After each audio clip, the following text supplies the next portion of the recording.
This film is based on a true incident that happened in Australia. A young couple set out on a sea voyage full of excitement, but inadvertently, they discovered a secluded island. Led by a sailor, both landed on that deserted island and began making further preparations. They spent their most romantic holidays here. A large amount of supplies were provided for 10 days. The kind sailor reminded the other party that if they wanted to be picked up, they used a satellite phone to contact each other before leaving, but she seemed carefree. Beth wanted her and her boyfriend both to stay there for a few more days. Another thought came to Harry's mind. They were both alike. Like children, they kept chasing each other and playing. They kept enjoying that pleasant moment in the blue sea to the fullest. But those two had no idea at all that this remote wasteland hidden dangers exist in this island. After their passionate union, both spent a fun-filled night on the beach, and during that time when Harry woke up, he found himself next to someone who looked like a child. All the footprints, small and large, finally stopped and started going into the inner part of the forest. This increased the curiosity of both men, and they slowly moved towards the deserted island following the footprints. But as soon as they went inside, the footprints disappeared. Harry didn't pay much attention to this. It could be that more people live on the island. With her boyfriend's encouragement, Beth soon forgot that incident and they recorded it on camera.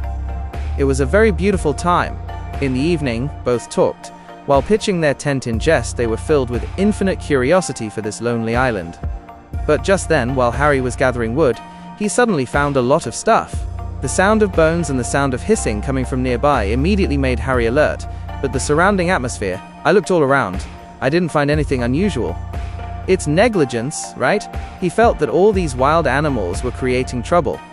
But Beth, working in biological research, saw it and was very surprised. She was absolutely sure that there were no large animals present there on this island, and those two didn't even know where the bones had come from. Still, both were enjoying spending time together on that lonely island. Late at night, the bell of a strong wind broke the surrounding peace. Harry woke up startled and was surprised, while his girlfriend felt it was just the light sea breeze. As they lay down, a scary figure appeared. At dawn, Beth saw that all her underwear was mysteriously hanging on a tree. This time they couldn't tolerate it anymore. He entered the forest and started shouting at the other party to hurry up. "Come out quickly!" After searching for a while, both finally found a wooden hut inside the forest. However, the dilapidated atmosphere inside seemed unchanged for decades. Someone used to live here once, and the strange and unusual patterns carved on the walls are enough to make anyone's hair stand on end. Seashells scattered on the ground outside were also used to decorate it. The word coral was clearly written on the grave, seeing which a sense of fear was immediately generated in them. What was even more terrifying was that when both returned to the shelter, Beth prepared to record a video of the monster. While staying in that strange little hut, a terrifying scene was captured on camera. Unexpectedly, while they were sleeping at night, the entire recording of both of them was being made.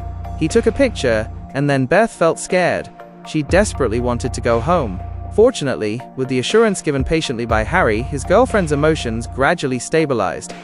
It's settled now. It's certain that they were not the only ones on the island, and everything was orchestrated by the other side. For the prank he played to take revenge, the boyfriend built a structure in return. They decided to mimic a movie scene, and in an effort to attract each other's attention, both covered their bodies with camouflage paint. They came out, but even after walking all the way to the cabin, they didn't come out.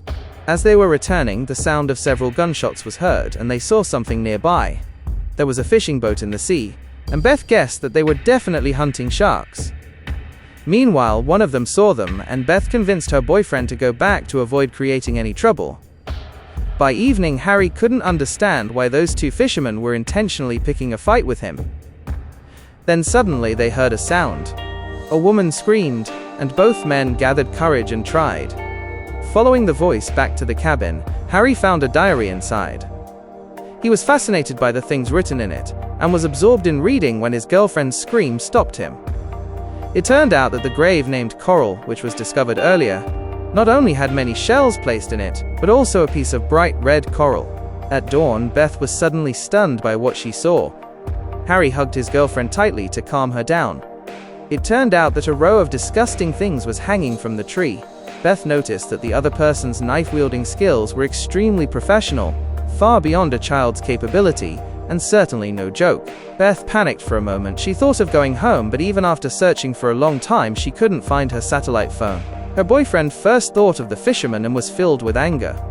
When Harry found them, he immediately ordered them to take out their phones. But due to their Greek accent, communication became impossible, and they constantly made sarcastic remarks. Seeing that beautiful woman sent by Harry, his belief was further strengthened that it was all a joke. Although they couldn't hear each other's voices, they understood each other. But their argument escalated and eventually turned into a scuffle. However, being fewer in number and physically weaker, Harry couldn't compete with them. The opponent was easily brought under control, especially because the fishermen had guns. Helpless Beth could do nothing but drag her boyfriend away. The next day, with the desire not to give up, Harry returned to the same spot, but the fishermen were gone from there. Both started working quickly in search of the satellite phone, but ultimately, they found nothing. Exactly at the same time when Harry was left alone, as people swam up to the fishing boat and started searching everywhere, suddenly one of them was hit with a stick and knocked unconscious. The result was already predictable. The unfortunate couple was badly wrapped around each other on a tree, and then there is no idea what happened next with those two drunk fishermen. But a mysterious woman standing far away saw everything. At that moment, one of them heard strange noises nearby. He quickly called his partner, gathered courage, and went to investigate. But in a short while, suddenly, a fisherman's painful scream was heard, and two men ran away in panic. While running, Harry finally managed to take a picture of the tree at the crucial moment. After being freed from the bonds, seeing the terrifying scene happening in front of them, both were stunned for a moment and became silent. Only after recovering did they quickly leave that place. Even after waking up in the morning, Beth was terrified by the previous night's incident. Looking at her boyfriend, when he returned alone to the place where he had stayed the previous night, he was in a deep sleep. Following the bloodstains on the ground at the scene, Beth traced the marks to reach the small cabin she had seen earlier. Out of curiosity, she gently opened the door, and as soon as she saw the old diary and began carefully turning its pages, Harry was walking right behind her. It turned out that the person named Coral was a girl. However, after arriving on this deserted island with the natives of the Channel Islands, 7 men raped her. The 7 figures carved on the wall expressed this meaning. From that moment, the ghost of the Coral began taking revenge on every man who came to this lonely island. Obviously, Harry didn't believe in this absurd claim, although his girlfriend was fully convinced of it. Harry always thought that the girl named Coral was just behaving mysteriously and wanted something else. She made every possible effort to scare the people who landed on that lonely island, so that she could have sole authority over the entire island. But Beth didn't agree. She sympathized with Coral's plight. They also collected a large number of shells from the beach to take to the grave. Harry paid tribute at the grave, but late that same night, something terrible happened once again. When he woke up in the morning, he saw that for no apparent reason, a grave had appeared next to him. Beth was extremely scared, and his girlfriend remained in shock until morning. Then a plane flying overhead suddenly reminded them to leave that lonely island as soon as possible. Both quickly gathered more firewood, which they used at a crucial moment. This can send distress signals. Suddenly, Harry heard a phone ringing in the forest. Seeing his girlfriend busy with work, he decided to go inside alone to investigate. As he was searching, Harry found himself in front of the cabin again. The phone was ringing continuously from inside, as if an end bell was tolling. He gently opened the door and saw the satellite phone brought by them, but as soon as he picked up the phone, his face was immediately filled with panic. The voice on the other side, Coral's pitiful and terrifying screams, startled Harry. After her boyfriend left, Beth ran back towards the shelter but still couldn't find Harry. As night fell, Beth had no choice but to go into the forest with a flashlight. She went into the forest to find her boyfriend. In the end, she saw the same scene she had feared. A few drops of blood were slowly seeping near the girl's grave, and Harry's body was hanging there. This scene was very terrifying. Upon waking up, Beth was desperate to burn the wood. She suddenly saw a woman standing on a coral reef far away. Beth's anger immediately flared up. She ran shouting, "Why did you kill him?" But Beth ignored the danger hidden in the sea. The danger was a fish called the toxic oilfish that had stung the sole of her foot. The venom of this fish should not be underestimated. In severe cases, it can be fatal.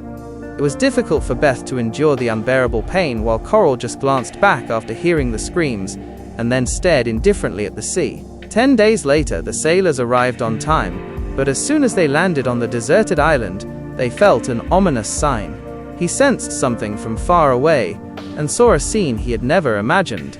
2 new graves appeared near the couple's old shelter.